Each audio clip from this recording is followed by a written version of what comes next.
السلام عليكم ورحمة الله وبركاته. عيلة أم محمود وإخوات أم محمود، ربنا ما تحرم، ربي ما يحرمني منكم أبدا حبايبي.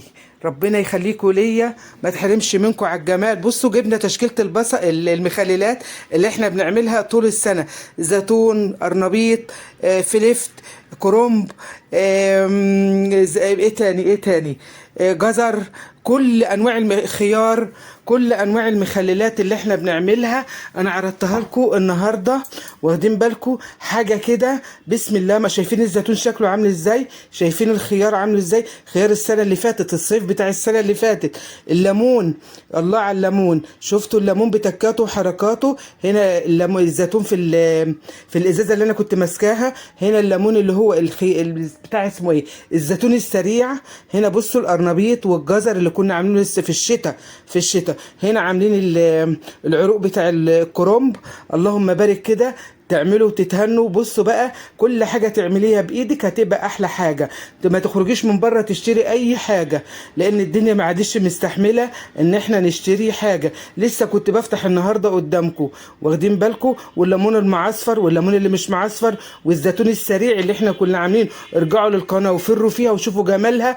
ما بعملش غير المحتوى الهادف، المحتوى اللي ملوش لازمة ما بعملش. أي حاجة ملهاش لازمة على قناتي، اللي ملوش لازمة لا. قناتي هادفة، بعمل كل حاجة حلوة فيها في ميزان حسناتي تنفع البنات الصغيرة والكبار، بحيث كده بعد عمر، بركة العمر يعني، واخدين بالكم، في صحة وعافية ان شاء الله. الناس لما تذكر الاعمال اللي انا عملتها تذكرها بالخير، ان انا عملت الحاجات. البصل النهاردة عاملين بتكات وحركات في منتهى الجمال.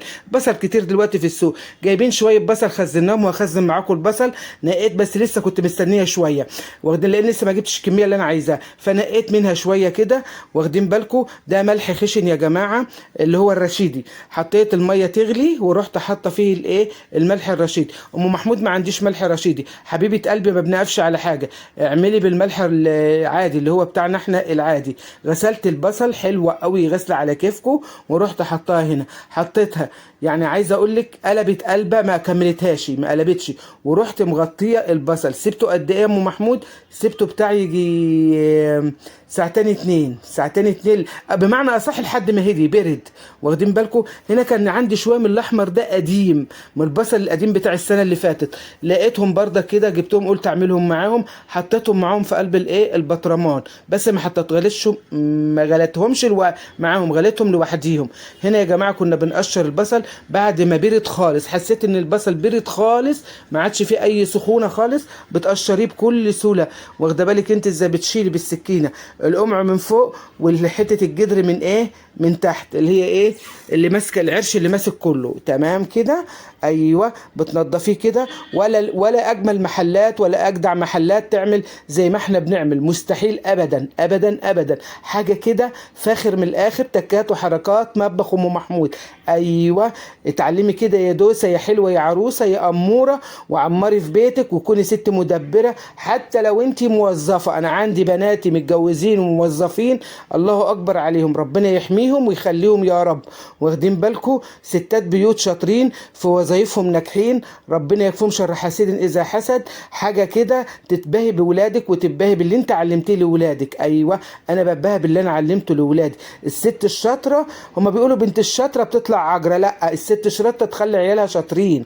واخدين بالكم، الست الشاطره تخلي ولادها يبقوا احسن حاجه في المجتمع، هي اللي تخلي ولادها يعني ولادك زهرة عمرك دول، انت بتخليهم احسن منك بمليون مرة. انا ما بحبش احد احسن مني في الدنيا دي بحالها غير ولادي فلس الكبدي اللي انا جبتهم من على كبدي، هم احلى حاجه في الدنيا. بعد منهم ماليش اي حد في الدنيا بحالها.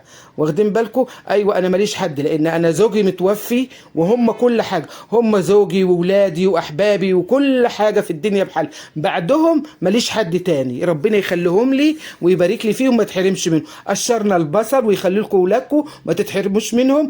طبعا انا عايزه بقول لكم ولادي دول حاجه كده جامده قوي، واخدين بالكم، يعني ده دكاتره بسم الله ما شاء الله عليهم، حد كده بكالوريوسات عاليه، حاجه كده. بصوا يعني ما اقدرش اقول لكم على جمال، ربنا يبارك لكم ويبارك لي. الهريسه الشطه اللي كنا عاملينها الصيف اللي فات لو تفتكروا، وهنزل لكم فيديو جديد لبتاع الشطه، بس اكيد ده اللي نزل الاول يبقى هو بعديه. هنحط معلقتين هريسه شطه، وهنحط حبه البركه، اللهم بارك لنا فيما رزقتنا واصلح ما بين ايدينا وارزقنا خير احسن منه. هنحط هنا شوفي ده ملح الليمون، ديك نص معلقه شاي اهي. شوفوا ملح الليمون شكله ايه. البنات اللي بتسالني وبيقولوا لي يا طنط احنا ما نعرفش شكل الايه الملح عامل ازاي بتاع الليمون، زي السكر كده. معلقه بابريكا مدخنه، مش مدخنه خلاص يعني انت رحت للعطار وقلت له عندك مدخن اديني، ما عندها مش حد بيدخن، لا بابريكا مدخنه، واخدين بالكم. معانا معلقه سكر، يبقى ملح ليمون، معلقه سكر، بابريكا، معلقتين 2 ملح لكل لتر، وعلى حسب ما تدوقوا حدك عشان ما توهكيش معايا. قلبي كده يعني، انت قلبي بعد ما تقلبي، لان البصل بيحتاج ملح عالي سنه عشان ياخد في الحدقيه. تمام. وده ايه فلفل احمر، كنت ضربته في الكبه دلوقتي، خدت منه معلقه كده ايه معاه بردك. والله يا جماعه عايزه اقول لكم تشرب شرب كده. ودي معلقه هريسه شطه وهريسه فلفل احمر لسه معموله حالا، غير هريسه الشطه اللي انا شايلاها في التلاجة. والله ميته تشرب شرب فعلا فعلا، حاجه كده واو يعني، واو يعني واو. تسلم ايديك يا ام محمود. واخدين بالكم، ربنا يبارك في صحتنا وعافيتنا ونعمل ويصلح ما بين ايدينا. شايفين شكل البطرمان عامل ازاي؟ والله وهم بيتكلم عن نفسه. انا بحب احط مرات كده عليه من فوق كزبره، لو ما عنديش ورق لو ما عنديش كرفس، لو ما عنديش كرفس احط شويه كزبره ناشفين مع ورقتين لوري، واو بيودوه في حته تانية بقى. وحطي من فوق بقى شويه الزيت بتوعك الحلوين، واقفلي بطرمانك. وكل سنه وانت طيبه، هتاكلي احلى مخلل